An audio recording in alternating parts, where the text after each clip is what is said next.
Yan mga ting-ting. Full wave na naman tayo ng Raider 150 carb. Yan. Raider 150 carburetor full wave natin kasi naka MDL na to. Ito MDL. Naka busina, palaging nalulupat ng battery kaya solusyon ito. May nagpagsabi sa kanya na dito pumunta sa atin para full wave, so trabahuin natin yung kanyang motor, ipo-full wave natin ito para masolusyonan ang kanyang problema na palaging nalulubat yung kanyang battery. Sabi niya nakatatlong battery, palit na daw siya. Yan, ito na lang yung binili niya, yung murahin, nakatatlong palit sa battery. Ganun pa rin kapag naka-on yung kanyang MDL, nakalid pa yung kanyang sugar. Yan, nakalid pa siya. Kabusina ng Bosch. Ito circuit na busina. Wala na. Nalulubat ng kanyang battery. So, solusyon ito, full wave natin. Ito, gusto ko mag full wave na ganito dahil may load yung kanyang kurente.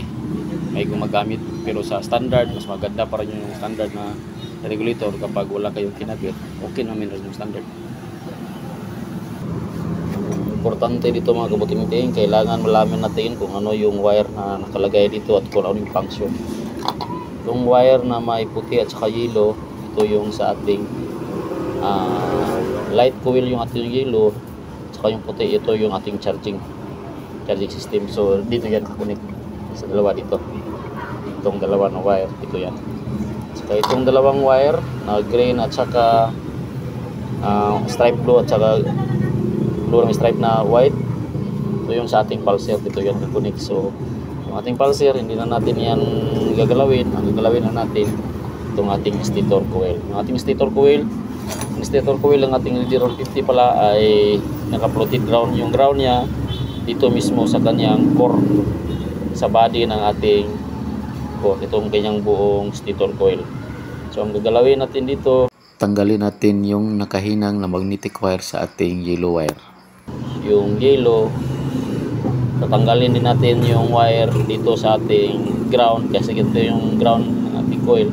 Tapos pagdudugtungin lang natin silang dalawa. Ganyan lang po kadali mag full wave ng Raider 150. Yan, ito na yung gawa natin. Yung wire na galing dito, tanggal na natin, at saka yung dalawang wire, so yes, sa yellow niya natanggal na natin. Gawin natin ito, ihinang lang natin dito, tapos iwan natin dyan, walang problema. Ito na lang, dudugtungan natin yung wire, ikakabit natin dito, ipapalit natin sa pwesto nito. So, ito na yung gawa natin. Yung dalawang wire dito na pinutol natin, ito lang sa iwan nyo na nag-expose yan, wala namang problema, basta maganda lang yung pagkahina. Tapos yung wire mula dito, lagay lang tayo ng spaghetti tube, tapos hininang natin ito sa yellow. Yan lang, tapos balik na natin dito. Ito yung gagamitin ng rectifier, pure Lehua rectifier. Ito yung gamit ng mga Skygo, Rossi, sa mga iba pang China motors. Ito yung original. Kung gamit kayo ng rectifier, Lehua rectifier talaga, or yung Makoto na pero ang laman yung Lehua yung brand ito.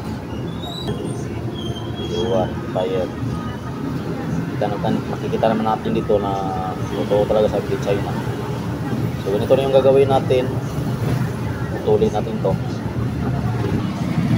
Yung yellow at saka puti ng ating rectifier, ito yung ilalagay natin dito. Yung pula sa ating sakit ng ating dating rectifier, ito yung sakit ng ating dating rectifier. Yung pula dito sa pula, yung green, ito yung ground, dito yun natin ilalagay sa black na may lining na white. Saka itong black, ito yung ikakabit natin sa ating accessory wire. Ito na yung gawa natin. Nakapagtugtong na tayo ng dalawang wire, walang problema kahit magkabaliktaran, walang polarity. Ito yung wire dito natin. Ang unang ikakabit natin, itong white at saka yellow. Ang kabitan natin ng white at saka yellow, yung wire na galing dito sa ating stator coil. Walang problema kung magkabaliktaran kasi wala naman ito polarity. Yan, ikabit na natin ang white at saka yellow. Ang susunod natin ikakabit itong kanyang green dito sa sakit na ating regulator dito yan ikakabit natin sa black na may lining na white kasi ito yung ground ng Suzuki. Ayan, ikabit na natin yung ating ground, yung green. Ikabit na natin sa black na may lining na white. Sunod naman natin ikakabit itong pula. Ikakabit natin sa pula. Pero gagawin natin dito sa pula yung yellow at saka pula, ipagbubuhol-buhol muna natin. Tapos kabit natin itong pula. Dahil para mapasukan ng kuryente yung ating yellow, dahil alam naman natin yung yellow, ito yung supply patungo sa ating ilaw para automatic na siyang maging battery operated yung ilaw natin. Yan, naikabit na natin yung pula sa pinagbubuhol natin na yellow at saka pula. So last natin gagawin ito, form block, ikakabit natin ito sa accessory wire ng ating motor para pag walang battery, sira yung battery, hindi lulubo yung ating, hindi mapupundi yung ating ilaw dahil ito kailangan ito makasukan ng 12 volts. Yung ating block, dito natin ikakabit yung sa taillight connection ng ating motor. Ito yung orange kasi ang orange, ito yung accessory wire ng motor sa mga Suzuki na motor. Ano yung gawa natin galing sa ating sakit ng ating brake light. Doon tayo kumlikta ng accessory wire. So yung gawa natin, okay na yung ating full wave. Recap ko lang yung ginawa natin. Una, ginalaw natin yung ganyang stator coil. Pinutol natin yung linya ng yellow, yung dalawang wire. Tapos inalis natin, hininang natin, iniwan natin naka-expose.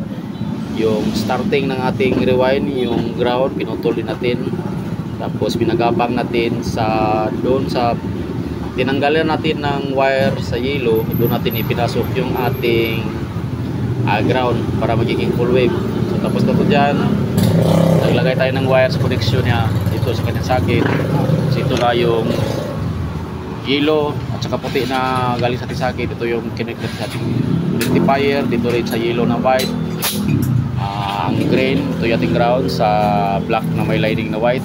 At saka yung red, ito yung ating charging. Sa ating charging pala, yung yellow at saka pula pinagbuhol lang natin, sinama natin sa isang linya. Tapos itong black, purong black, ikinabit natin dito sa ating foot brake switch para kapag humina yung kanyang battery, walang battery ang motor, hindi niya puputokin yung ating ilaw kasi kailangan ito mapasukan ng 12 volts na kuryente. Yun lang po. Tapos organize na natin, tapos papakita ko sa inyo pagkatapos na natin itong ma-organize. Ito na yung gawa natin, no? Gamit na lahat yung ilaw. Yan. Ano po, oh. Wow. Kahit naka-minor lang, 30. Lakas na. Paano pa kung i-rev natin? Ganyan lang.